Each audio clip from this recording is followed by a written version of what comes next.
grandes œuvres de la communauté, c'est la prière pour la paix. Donc forcément, nous, la première chose que l'on a faite, c'est de prier ensemble et d'inviter tout un chacun à prier pour la paix. C'est pour cela que, par exemple, on s'est retrouvés samedi après-midi, tout de suite, en banlieue, avec les Jeunes pour la paix, un mouvement de la communauté, Jeunes pour la paix, et on s'est retrouvés pour prier pour les victimes, pour les familles, pour les proches, mais aussi pour la paix.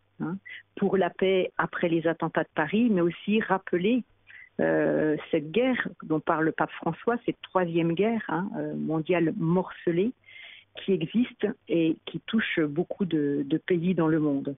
Je pense que face à de telles attaques, c'est important justement, on est tous responsables, mais vraiment tous, chrétiens, musulmans, juifs, agnostiques, peu importe. En tant qu'être humain, je crois qu'on est tous responsables et qu'on doit tous s'opposer justement à la logique du terrorisme. Alors nous, notre manière de nous opposer à la logique du terrorisme, c'est la prière, c'est la rencontre, c'est l'unité, c'est la solidarité.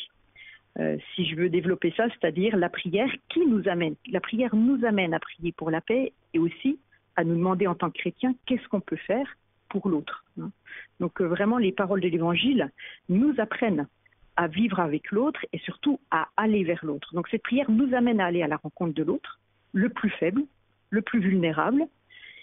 Et cette rencontre avec l'autre, le plus faible, le plus vulnérable, nous amène justement alors à construire, c'est-à-dire à mettre en place des œuvres de solidarité. Il me semble que c'est important de continuer sur ce chemin de construction de la paix. C'est une culture et c'est un travail.